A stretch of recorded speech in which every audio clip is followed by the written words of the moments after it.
Rebel Moon Part 1, A Child of Fire, or as I would like to call it, Star Wars Episode, whatever you want to call it, Part 1, Child of Fire, Zack Snyder. This is Zack Snyder's Star Wars movie. I just want to get that out of the way. And that he never got to make for Disney and Lucasfilms. Netflix was like, here, let's just give you a boatload of cash filled and just going to do what you can. The movie is 134 minutes long and had a budget between part 1 and part 2 of $166 million.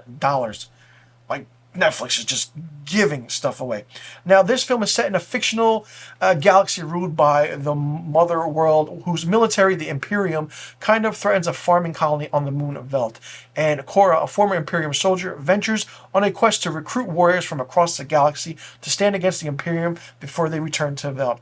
Now, this movie is a slow burn, and not only that, there are so many slow motion aspects and captures that it's just the fight scenes, the punching, it's all slow motion. It's like, why? Why is that in there? It's slowing down the progress of the film and what it is. It's simple and straightforward. It's a Zack Snyder movie in space. That's what it is, and that's what it is. And it's like Zack Snyder watched all the sci-fi movies that he enjoyed, put them in the blender, and made this movie. And this is what it is. It's Rebel Moon. Great title. I didn't expect it to be broken up into two films.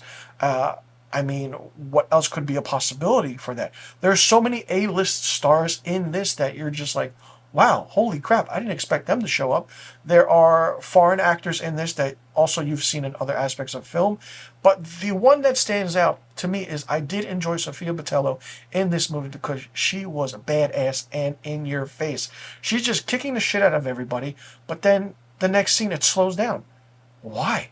Why does it do that? Why does it slow down? It's supposed to be an in-your-face, action-packed movie. Now, there's, in my eyes, lightsaber scenes in this. And I'm just going to call it lightsaber scenes because I have no other reason to call it other than anything else. They just feel out of place and it doesn't work well, especially with what the character is or who has and is wielding these sabers, so to speak. Now, it's talked about so much because of what Zack Snyder went through. This film is talked about so much because of the WB, the DCEU, how he got shafted. The movie isn't as good. Army of the Dead is a better film than this movie, and I feel Snyder tried on the same part and the visualization with his other film that he directed, but this film visually reminds me of Sucker Punch, which was a great movie. In your face, different, but didn't get the camaraderie or aspect of what it should have gotten, and it just didn't work at all. I mean, Sucker Punch was enjoyable. This was a slow burn, as I mentioned at the beginning of this review. But the movie felt like a live action video game, and I would say that there are so many lens flare moments for me. There are certain aspects. I mean, J.J. Abrams does lens flares way better than what Zack Snyder does. I mean, it's in space. Okay, I understand that. But go into the context of how certain people are adapted to these certain planets, what it is, what's happening, what's going on. That's the aspect I want. And I want to say that while I give credit to Zack Snyder and how he tried, he's a phenomenal filmmaker. It's just that it just didn't work. I'm hoping Rebel Moon 2 is better than this one because it has so much potential. I do love sci-fi. I do love space movies. But the aspect of what can and can it be, it just didn't work with this. And for a movie that has a budget of $166 million between two parts, part 1 and 2, is saying something. You could have done a lot more. The CGI is okay, but you can tell it could have been a little bit better. 134 minutes is a little bit long. I'm pretty sure with Zack Snyder, there's going to be a director's cut. Netflix might put it out, but Netflix is on the mend with trying to give filmmakers a chance and do what they have, creative rights and ways, but give them a way where the story is good and it can actually work. For me, this didn't work at all.